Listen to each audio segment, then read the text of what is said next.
Welcome back. Telangana municipal ఎన్నికల ఫలితాల్లో ఎవరు ఊహించని ట్విస్ట్ ఎదురైంది. 3 కార్పొరేషన్లు 30కి పైగా మున్సిపాలిటీల్లో హంగ్ వచ్చింది. దీంతో హంగ్ లో కింగ్ ఎవరనే దానిపై తీవ్ర ఉత్కంఠ నెలకొంది. నిజామాబాద్, కొత్తగూడెం, మహబూబ్ నగర్ కార్పొరేషన్స్ లో ఏ పార్టీ మ్యాజిక్ ఫిగర్ ను టచ్ చేయలేదు. నిజామాబాద్ కార్పొరేషన్ లో మొత్తం డివిజన్లు 60 ఉండగా బీజేపీ 28, కాంగ్రెస్ 17, ఎంఐఎం 14, బీఆర్ఎస్ ఒక చోట గెలుపొందింది. దీంతో మేయర్ పీఠంపై బీజేపీ అండ్ కాంగ్రెస్ ఫోకస్ పెట్టాయి. డీటెయిల్స్ అందించేందుకు మనకు గోవింద్ లైవ్ లో సిద్ధంగా ఉన్నారు.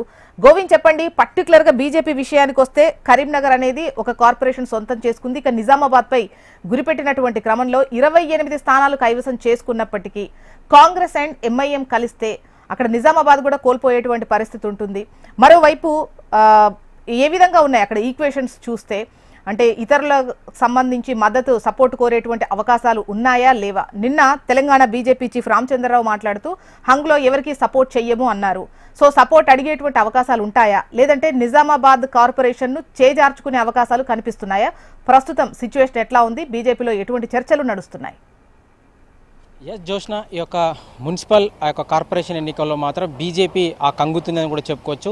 ఎంతో ఆశతో, అంటే ఎంతో హైప్ క్రియేట్ చేసినప్పటికీ కూడా ఈ యొక్క మున్సిపల్ కార్పొరేషన్ ఎన్నికల్లో మాత్రం బీజేపీకి ఒక నిరాశత మాత్రం ఎదురని కూడా చెప్పుకోవచ్చు. ఇది జిహెచ్ఎంసీ ఎన్నికల ముందు కూడా పార్టీకి ఇది ఒక పెద్ద ఎదురుదెబ్బగా కూడా రాజకీయ విశ్లేషకులు అయితే విశ్లేషిస్తున్న సందర్భం. అయితే ముఖ్యంగా బీజేపీ మాత్రం ఈ యొక్క ఉత్తర తెలంగాణ మీద బీజేపీ చాలా ఆశలు పెట్టుకున్నదని కూడా చెప్పుకోవచ్చు. అందులో భాగంగా బీజేపీ టార్గెట్ మాత్రం ఈ యొక్క మున్సిపల్ ఎన్నికల్లో 116 మున్సిపాలిటీల్లో 20 గెలవాలనే ఒక లక్ష్యంతో, అదేవిధంగా 7 కార్పొరేషన్లలో ఖచ్చితంగా దాదాపు ఒక 3 కార్పొరేషన్లు గెలవాలనే ఒక లక్ష్యంతో అయితే బీజేపీ బరిలోకి దిగింది.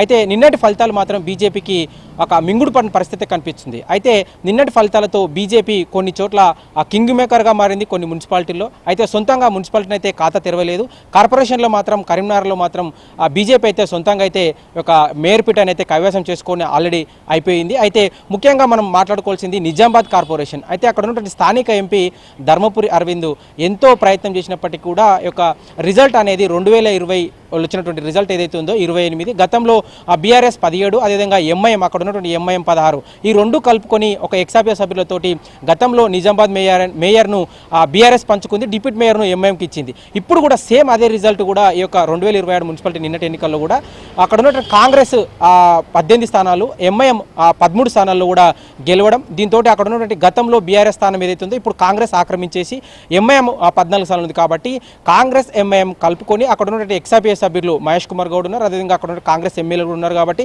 ఖచ్చితంగా కాంగ్రెస్ ఎంఐఎం ఈ మద్దతుతోటి కూడా ఎక్సాపియా సభ్యులతో యొక్క నిజామాబాద్ కార్పొరేషన్ని కైవసం చేసుకునే అవకాశం అయితే కాంగ్రెస్ పార్టీ ఎంఐఎం ఒకవైపు పాదులు కలుపుతున్నారు. మరోవైపు కూడా బీజేపీ అక్కడ ఉన్నటువంటి బీఆర్ఎస్ ఒక కార్పొరేటర్ ఉన్నారు, బీఆర్ఎస్ కార్పొరేటర్ కలుపుకుంటే బీజేపీకి 29 అవుతుంది. అయితే ఎంపీ ఎక్సాపియా ఓటు, అదేవిధంగా ధన్పాల్ సూర్యనారాయణ అర్బన్ ఎమ్మెల్యే కూడా ఉన్నాడు. మరి ఎక్సాపియా ఓటు కలుపుకుంటే ఇక్కడ కాంగ్రెస్, ఇక్కడ బీజేపీ పోటాపోటీగా మాత్రం ఇప్పటికే ఒక ఎక్సాపియా ఓట్లు, అదేవిధంగా ఇతరుల నుంచి కలుపుకొని వచ్చే ఓట్ల మాత్రం బీజేపీ నిజామాబాద్ మీద ఫోకస్ పెట్టింది. కానీ ఇక్కడ నిన్న ఒక విచిత్రం ఏంటంటే, అంటే ఒక రాష్ట్ర అధ్యక్షుడు మాత్రం ఎక్కడ కూడా మేము బీఆర్ఎస్తో కానీ బీఆర్ఎస్కి మద్దతు కానీ బీఆర్ఎస్ మద్దతు కానీ ఏ పార్టీని కూడా మద్దతు తీసుకోము, ప్రజలు ఇచ్చినటువంటి తీర్పును గౌరవిస్తాం, ఖచ్చితంగా ప్రతిపక్ష పాత్ర పోషిస్తాము, మేము వచ్చే జిహెచ్ఎంసీ ఎన్నికల్లో వచ్చే అసెంబ్లీ ఎన్నికల్లో మా టార్గెట్ కాబట్టి ఖచ్చితంగా పార్టీ మాత్రం సొంతంగానే ప్రయత్నం చేస్తుంది. మున్సిపాలిటీలో నారాయణపేట, ఆదిలాబాద్, అదేవిధంగా రాయకల్, మెట్పల్లి వీటిలో మాత్రం బీజేపీ అయితే ఖచ్చితంగా గెలవాలని ఒక పట్టుదలతో ఎక్సాపియా ఓట్లు, అక్కడ ఉన్న స్వతంత్రులు కానీ అదేవిధంగా బీఆర్ఎస్ మద్దతుతో మాత్రం బీజేపీ యొక్క 4 నుంచి 3 మున్సిపాలిటీల్లో మాత్రం ఇతరుల మద్దతుతో అయితే గెలిచే అవకాశం ఉంది. అదేవిధంగా కొన్ని అంటే ఒక 4 నుంచి 5 మున్సిపాలిటీల్లో కూడా బీజేపీ కింగ్ మేకర్గా మనం కూడా చెప్పుకోవచ్చు. ఉదాహరణకి ఆర్మూరు, కామారెడ్డి, అదేవిధంగా ఖానాపూర్, అదేవిధంగా గద్వాల, జిన్నారం, అదేవిధంగా సిర్పూర్, కాగజ్నగర్ ఈ యొక్క మున్సిపాలిటీలు కూడా బీజేపీ కింగ్ మేకర్ గా మారిన పరిస్థితి. మరి బీఆర్ఎస్ ఒకవేళ మద్దతు కోరితే అక్కడ స్థానిక నాయకత్వం నిజామాబాద్, కొత్తగూడెం, మహబూబ్ నగర్ కు సంబంధించి అయితే ఆల్మోస్ట్ ఈ 3 స్థానాలు చేజిక్కించుకునే అవకాశం అధికార పక్షానికి ఎక్కువగా కనిపిస్తోంది. ఇక్కడ నిజామాబాద్ కు సంబంధించి అత్యధిక స్థానాలు వచ్చినా కూడా అక్కడ కార్పొరేషన్ చేజిక్కించుకునే అవకాశం బీజేపీకి లేనట్టే కనిపిస్తోంది. అండ్ చూద్దాం మిగతా రెండింటికి సంబంధించి కూడా సిచ్యువేషన్ ఎలా ఉంటుంది ఏంటి అనేది. అప్డేట్ కోసం మళ్ళీ సంప్రదిస్తాం గోవింద్. ఇక తెలంగాణ మున్సిపల్ ఎన్నికల ఫలితాల్లో ఎవరు ఊహించిన ట్విస్ట్ అని చెప్పొచ్చు. 3 కార్పొరేషన్లు 30కి పైగా మున్సిపాలిటీల్లో హంగ్ వచ్చింది. దీంతో హంగులో కింగ్ ఎవరు అనే దానిపై తీవ్ర ఉత్కంఠ అయితే నెలకొంది.